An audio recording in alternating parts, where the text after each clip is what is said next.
I can't believe this is actually ending. Next, you know, life turned up for the better. That's what I was doing, or that's why this makes sense, or like that's why.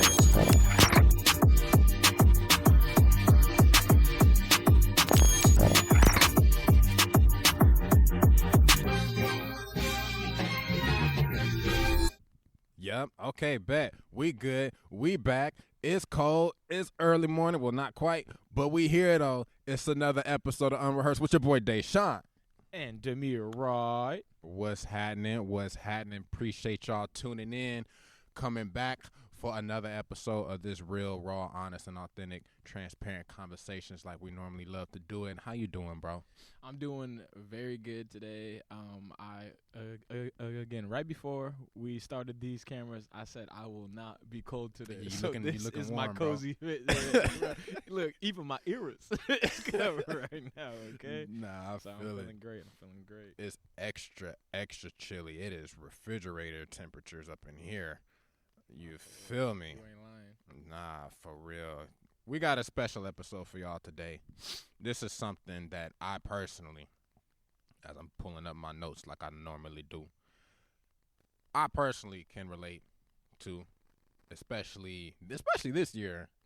We're filming this in December 2025. So by the time y'all catch this, it will not be December 2025. But you know, that end of the year, you kind of start to reflect. You know what I mean? You know, seeing how the year went. How did you grow? How did you not grow? What went well? What didn't go well? All that kind of stuff. And this was one of the things that was a major mistake of mine. I'm not even going to cap. That happened, I'll say, for the first few months of this year before I started to switch my mindset. And that was just attaching unintentionally. It's not like I was trying to do it, because that's just crazy. He said, I'm not trying to mess up. I'm not trying to do this. But it was like unintentionally just attaching my own self-worth, you know, like how valuable am I, but attaching it to the wrong things because I failed or because I made a mistake or maybe because somebody else didn't even see my own value. Oh yeah, this thing's still recording. I don't know why this thing just go to sleep so fast. I gotta change the settings on it. I don't know what happened. It just started doing that randomly out of nowhere. But yeah, so I noticed for me earlier this year, like that was a downfall because I overthink, and it could lead to self-sabotage mentally. So I'm thinking like, well, man, if they didn't see my value like this, then maybe I'm not really this. Or, you know what I mean, You bro? spitting right now. Yeah. You spitting right now. No, I completely understand and can feel that of just unintentionally or subconsciously always valuing yourself based on something that's not necessarily in you, or it's on either it's an outside perspective, either it's something tangible that can be taken away, and it's like your value. It's so hard as a young man or just as a young person to really understand what it is to be valued and what it means to you to have your own value. Yeah. And not have that be shaken or moved or topsy-turvy based on something that is outside of you. Is that because of our youth? Because, you know, we ain't ever lived life before. It's our first time. You know, we ain't never been adults before. You know, is it because of that? Because that's what I was kind of, at least with myself, trying to rationalize things with myself. Like, okay, maybe it was because of this, because I ain't ever been in this kind of situation. Yeah, I ain't never been in this place before, or I'm just now arriving to this point in life, so I'm like, okay, so I'm trying new things for the first time, so I'm like, is it because of that, or is it, or maybe a mix of different things? Is it upbringing? Is it other past experiences? Is it just, hey man, you just live and you learn kind of joint? Like, that's what I was trying to figure out. Man, I think it's a piece of all those different things in one, because obviously the way that you were brought up or the way that you were raised is always going to be a huge reflection on what you value specifically. Right. And also,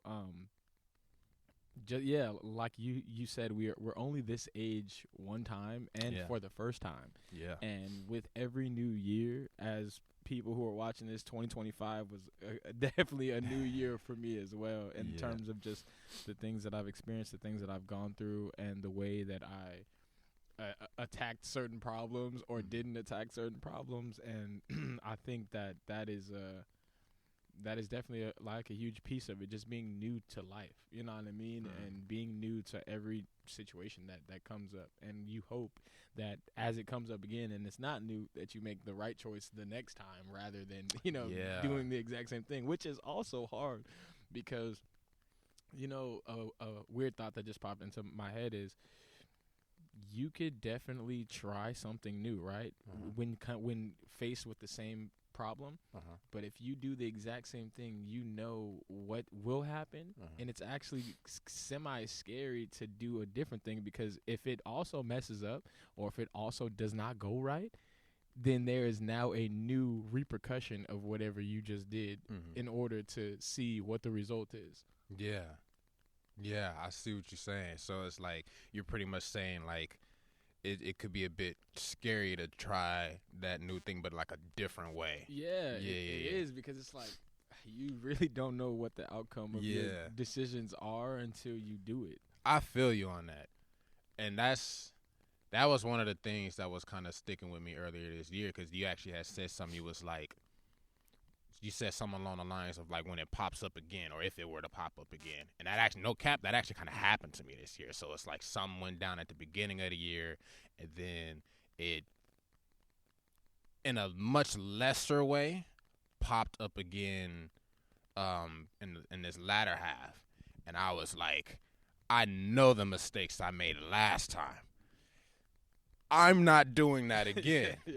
I'm going to position myself a certain way, but I'm not going to just, like, attach my self-worth to, okay, I must be of some sort of worth, of some sort of value. I must be good if this works. Yeah, wow, that's crazy. And that was, for me, that was like, it was like close friend of mine called it discernment, because at the start of the year, really dating back to last year, going into the start of 2025, I unknowingly didn't have that mindset. My mindset was, if this does not work, something is 100% wrong with me. I'm 100% not of value. You know what I mean? Which is such a terrible mindset to have, which is why I say it was unknowingly, because when you say it out loud, it's crazy. Like, why would you ever think that way? But it's like I didn't say it out loud. I didn't say it out loud until now. But like I didn't realize I was having that kind of approach to things until after the fact. And even like it was after the fact, and then like certain things that I was saying, it was clear that like, yo, you're making it seem as if you're not good enough unless this works. Woo. And I feel like that's such a great epiphany to have. But in the meantime, like while you're going through it, I think that's one of the hardest challenges to go through is that good enough? Like the enough for like, what is that? Enough? Yeah, I was gonna say, what does that mean? Yeah. Like what is enough for one, and what is good enough for two? You know what I mean? Yeah. Like enough meaning like, okay, can I do it? Is it possible? And then good enough, okay, if it's possible, can I ever obtain that? And if I did, is it to the standard in which I set forth or what I thought about? I think all those are good questions. But again, in the actual meantime, while you're actually going through it, I feel like it's one of the hardest things, especially like, I don't know if you're a creator or if a lot of your life is, I'm not going to say based off of, but a big chunk of it is based on entertainment or based on people consuming something that you put out, Mm-hmm. whether that's whatever kind of art it is or whether that's just you being you. I Right. think it's very difficult to not be so consumed by the enough part. And especially good enough, because it's one thing Yeah. to have the basis of like, oh, okay, it could be done. Uh-huh. I could do it. It's another thing to be like, no. Am I good? Can I do it? Right. Is it good enough for me? Is it good enough for the people around me? And if they don't like it, how do you continue to do something in which you deem as people not liking it? Because, Mhm. like, for instance, let's say you make a song, right? Mm-hmm. And you have had people around you who've enjoyed your music. Yeah. Let's use a close friend that you Mhm. might have that you send a lot of your stuff to. Mm-hmm. You got a song that you truly love. You're like, it's a banger. Like, when I drop this, Yeah. it's over. Yeah. I'm quitting my job. And you send it to them, and they don't like it. And how do you then take that same kind of energy? I'm about to quit my job. I feel all these dope things. It's so dope. How do you continue that energy when that is one of your people in your mind that is your go-to? Hey, they Mhm. got good music taste, and they know me, Mm-hmm. but they ain't rocking with it. How do you not amplify that mentally and feel as though it's not dope? I feel like there's simple answers to that, but it's harder to do the work when you feel a certain way about it Right. in that moment. Like, it's easy to be like, man, their opinion doesn't matter, Right. and you just make the stuff that you love. Like that's cute. You know what I mean? Yeah. It's great. It's easy to say that until you're faced with like the reality of like, well, damn, is it good enough? Mm-hmm. Can I do something better? Should I change it based on this? Is this opinion good enough? Because what if that person was somebody you looked up to? What if it was a musical person that you looked up to? Yeah. What if it was your hero? Right. Okay, so their opinion doesn't matter. It's not good enough to fix or change, or you know what I mean? I don't know. Oh yeah. Well, in the creative sense, that happens a lot. Creative space, cause like, dog, I feel like I've had that kind of cycle with just like whole project. This project's dope. Drop it, get good response, but like maybe it's not as good as I As you want it to thought be. it was gonna be. Yeah, and I'm like, all right then, but like go back straight back to the drawing board. I got another one. Yeah. Another one. Everyone knows I drop pretty consistently, like year in and year out. Like, I got another one. No, back to the drawing board. I got another one, kind of thing. And like, it's weird because as you was laying that out there, I was like, my mindset has been towards that same kind of principle has been completely different creatively versus personally. Like creatively, even though we're on the come up, I've seen things that point to, oh, nah, this is dope. We just ain't got the clout yet. But the elements is there. Whether it's certain music videos that me and Brandon does, even the skit that we all did and stuff like that, or like project songs, the my concert where I was headlining and stuff like that, or the fact that at one point I was scouted by two of the biggest like top 3 record companies in the world and stuff. That's all of that, and being on people's tours and stuff like that. So I'm like, even though the clout's not there, I can fall back mentally on those things. I'm like, well, ain't nobody gonna give me those kind of looks. Yeah, if they without ain't it nothing. meaning something. Exactly. Yeah. So, from a creative standpoint, I'm always kind of like asking myself first, okay, is this the right lyric? You know what I mean? Is this dope enough? Like, you know, off camera, I was, you know, telling you about some records that I'd want to like get you in the veil on. There's moments where I was writing, I'm like, okay, I'm writing this because I want them on these parts.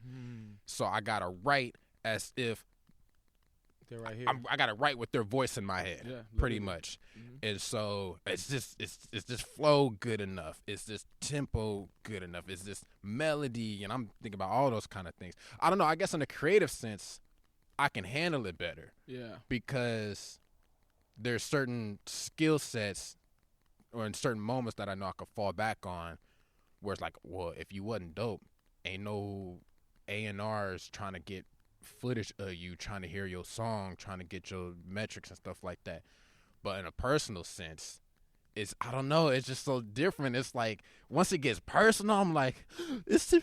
What's wrong with me? What's wrong with me? So I think with me in those moments, what separated was the fact that maybe it was just a difference in confidence level. You know what I mean? Ooh. Because we all know art is subjective. Yeah. You know, I mean, I love Kendrick Lamar. Yeah. I love J. Cole. Yeah. I know people who stand on them. I know people who stand on the fact that they believe that J. Cole is overrated. Which is crazy. Right? Which is crazy. Crazy to me. Which is crazy. Crazy to me. But I know people who honestly feel that way. So art is subjective. Yeah. And since I know that art is subjective, I'm like, okay, well, maybe it's just not your thing. Yeah. And that's okay. You know what I mean? Because I got a thing that's probably not your thing either. Yeah. And that's perfectly fine. There's something for everybody out there. But I noticed when it came down to like personal stuff, it was just like, it just got more like sensitive. Yeah. Like more insecure. It's like, wait, I'm not your thing? That's crazy. Like, it's the nerve of you. We could talk about Starburst flavors, right? But when we're talking about me as a person, it's crazy because it's so funny that you said confidence. That that just took me down like a whole rabbit hole of, I was like, whoa. Yeah. Okay. When I think about confidence, right? Mm-hmm. I think about competence. Just meaning simply that like, if you know how to do some shit, you're going to be confident on it if you've done it over and over again. For instance, getting on stage. First time, dude, you're about to dim this shit yourself, bro. I remember my first time. Bro, but once you get it going, once you keep doing it, and you get a crowd, if anything, you want more people. Because it's easier, to be honest, it's way easier to rock a crowd when there's a sea of people, because like the energy, it's easier for it to be infectious for other people. Contagious, yeah. Man, you rocking a crowd with 3 people, you gotta like find it in you to continue to go hard. Because if they're not rocking with it, you have to go hard regardless. Because this is your first interaction of somebody, and somebody could actually love it, but since the energy isn't infectious, they a little nervous. They not gonna. Bro, that's like performing for them too. Yeah. They literally have to be lit in the crowd by themselves. Yeah. It's crazy. That has to be a super fan. Right. But I say all that to say, it's one thing to be competent or confident in your craft, because that's the thing that you practice. It's another thing to be confident in yourself as a separate entity. Yeah. Because like, yes, you're technically practicing this every day, but it's not the same mental as you're wiring it. You know what I mean? You're not la la la la line with self in the mirror. You know what I mean? Like some people are. Some people are. You know, with your affirmations and stuff. Yeah. But all I'm saying is, it's a lot different when you feel as though a personal attack, even if it's not personal, to you, or like, let's say that you really like a girl, and you guys are going out, it's fun, it's great, you feel great on your end, you're having a good time, and then eventually she says you're not her cup of tea, and you're like, what? We just had a good time. Like, what you talking about? I thought you like Earl Grey. We've been drinking Earl Grey all day. I thought you liked chai tea. Yeah. You know, and it's hella funny because, again, it's not art. This is you. So, right. And it's interesting because you feel as though you will be liked or whatever by all these different people, or that you're going to get the same interactions that you have with this person or this random person, because in your life, you're so used to it being great with all these random people that you're like, oh, I get along with everybody. And then you find out you really don't. And some of those people who you even felt as though liked you or you interacted with also didn't, you weren't their cup of tea as well. So they just tolerated you. Yeah, they just tolerated you, or like, if anything, as soon as you were gone, they didn't really tolerate you. You know what I mean? Yeah. So it's like, I think I've come to realize that it is very difficult with the whole personal versus creative feedback, especially if you feel as though the feedback is, how would you say this, tainted with like different personal, you know, feelings attached to it. So I think it is difficult to to take in all those different types of feedback, especially when it's to you, Right. about you. Yeah. And I think for me, like, it's just it's just knowing how to handle that. You know what I mean? Knowing how to, cause maybe maybe it felt like you was somebody's cup of tea up until a certain point. Yeah. You know, or maybe they just wasn't ready to cross that point with you, or whatever the case may be. Yeah. Just to handle it a certain way to where it's not, you don't put, even if there's, assuming there is work for you to do, you don't put it all on you in the sense that I'm 100% bad. Yeah. You know what I mean? But that's hard too, not to go to the extreme. Like, right, yeah. For instance, I feel like relationships for me is the best way to gauge things when it comes down to your personal. Because like for me, if I'm with somebody, that's the person that I'm with a lot of that time and space and period and time. So they get to see the personality, or they get to see the ups and the downs and the falls. So a lot of the time you trust their judgment on your actual like inner work. Yeah.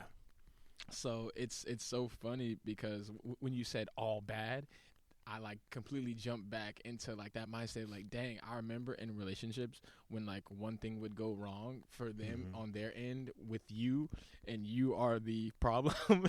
and now in your mind you're like, well, damn, like why do you even love me, bro? Like, why do you even care about me if I'm so this? And it's like your brain could literally go to the extreme of like, damn, well, from this, then you must not like this. And if you don't like this, then do you really love this? And if you really don't love this, then why is this? Right. Yeah, and it's like your brain.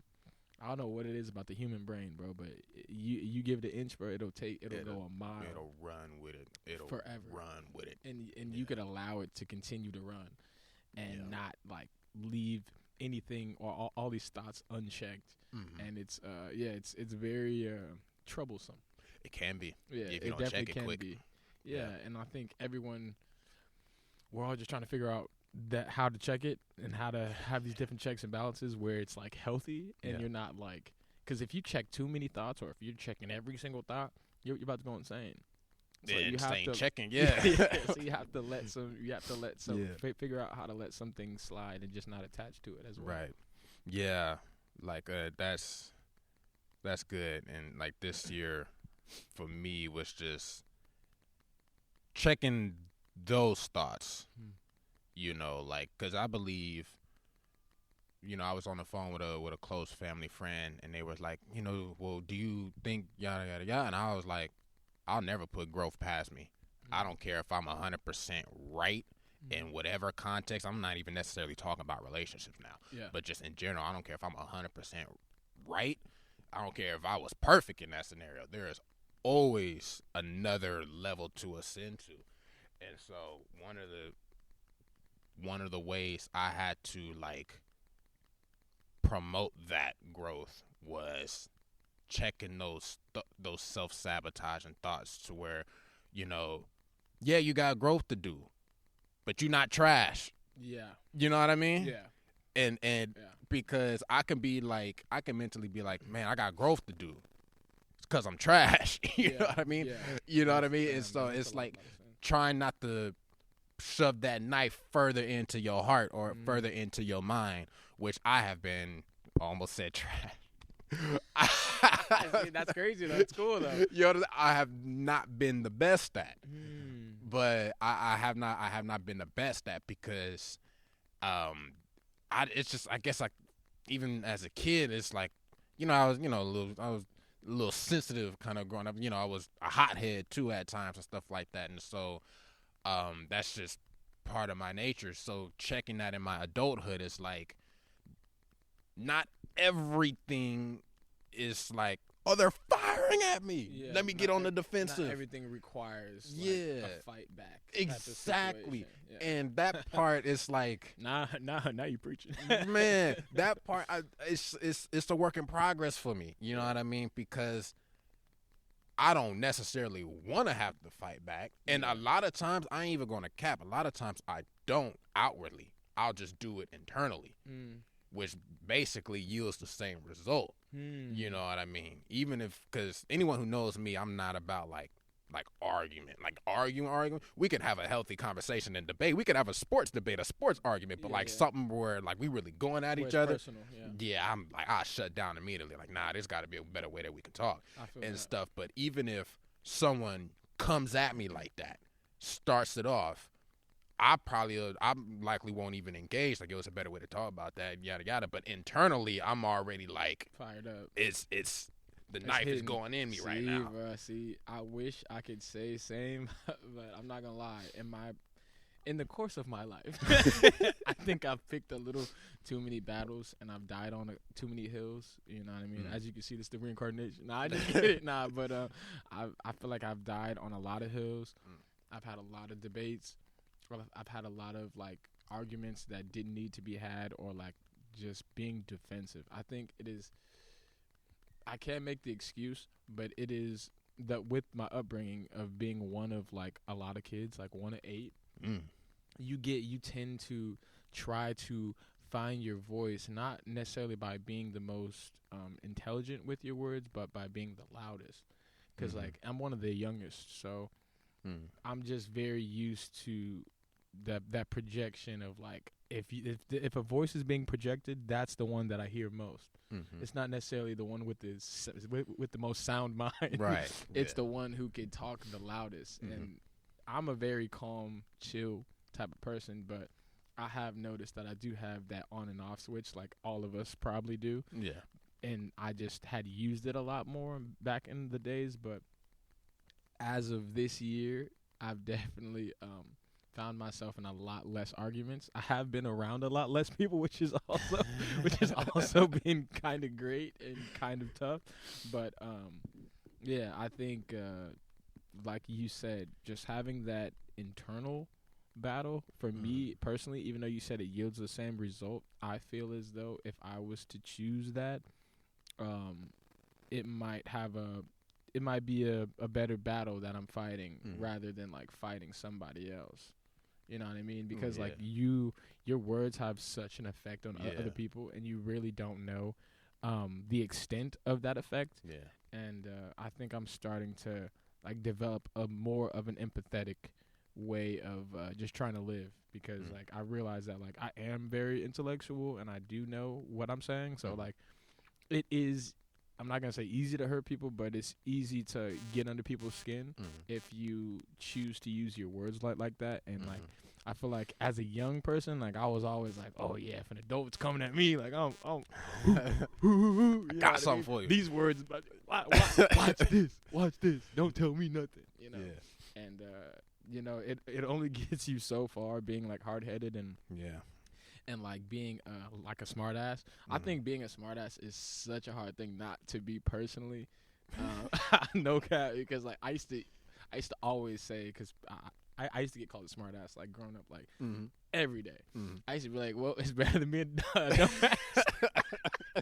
And it's like the perfect comeback. But I realized like as you mature, it's not necessarily about like having the best comeback or like winning the like, bruh, like I used to think conversations were like only winning and losing, because like in my household, you only win or you lose, and losers don't get praised. Like a loss is not a good thing in my opinion. So like walking away from a conversation and that's the best way to do it, and now nothing escalated kind of approach. That shit sounds so soft, and I realized that like even the way I said it, like soft, like it's so hard to like understand that that's a good thing or a strength. Yeah. Like being or finding that softness and finding like a different way of like trying to navigate life and all that stuff like that. Maybe I went off on a tangent there, but I think it is. I think it's an interesting discovery. Again, you're the first age you are, and this is like a newer style trying to improve, you know. But it's you know. Yeah, that's good, because as you was talking about like there's only winners or losers and stuff like that, I was just thinking about, you know, reflecting over this past year and really over the past several years, but this past year in particular, I was like, There was a lot of battles I won, but I lost that war. Bruh. Every time you And lose the war when you attack it the wrong way. There was some battles that I won that. Dub. But that end result Tragic. wasn't worth it, bro. It's like I was just like, well, man, what if I had went about it a different way, or maybe just because sometimes things just don't pan out. That's just how life is sometimes. Yeah. But yeah, as you was thinking about that, that was actually a thought that I had been having for like the past like week or so. I was like, I think there was some battles that I won, but I just lost the war, and it's like, you know what's weird about that kind of stuff though? Losing the war. It's interesting having that mindset of like everything happens for a reason, but at the same time, you can always have done better. Yeah. And it's like, oh, well, if I would have done better, then what would have been the result? And it's like, yeah, but you're living your life in the present right now. Right. And it's like, okay, we could either live in like regret, or we could live in like the present and realize that you were wrong, keep it pushing, you keep it moving. But it's just it's hard not to fantasize about like the difference in the way you would approach things differently in so many different facets of life, like whether it's like friendship, whether it's business, whether it's like relationship. I just think there's just you just never know, and I think it's an interesting thing. But I try my best really not to think about those type of things, and just think about how I could be better now, because again, like regret is a bad thing to live in my opinion. Like that's one of the worst things, trying to change the past. It's an impossible thing. You can't do it. That's the worst. Can't rewrite that history, bro. It's the worst. Thing, bro, is living in the past or living in that cycle of like, oh, if I would have just said this, like, nah, bro, because like the result is now, and like had that not happened, look at the life that you lived. Right. Exactly. It's like I would have that thought, like, man, I won that battle, but I lost that war. But look at how much I learned or gained after that. Yeah. And so it's like, I always like to, when the moment calls for it, look back, see how far I came. Especially this year, like, oh my goodness, there's some things that just will never just be public, but it was so much growth that happened and so much elevation that happened this year and stuff. And so I look back on those good moments. I look back on those bad moments that produced those good moments, and I'll be like, dang, yeah, I did this right, I did this wrong, but dog, we came up so much because of it. You know what I mean? And so, yeah, we took that L over here, but if I ain't take that L over here, I wouldn't have got that dub over there.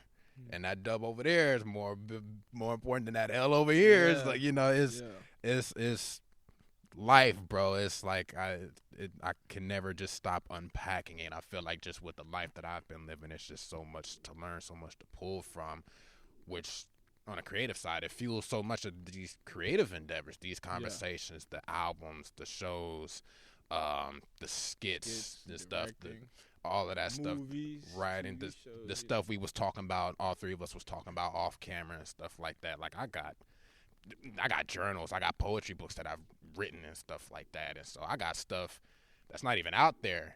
That's bubbling up. But I hate to have to cut this short, but we kind of knew we was pressed for time on today. But yo, we appreciate you guys. We might have to do a part 2 on this episode. Bring some guests. Was like, I was itching to just say something. So like, we definitely have more. There's more to say.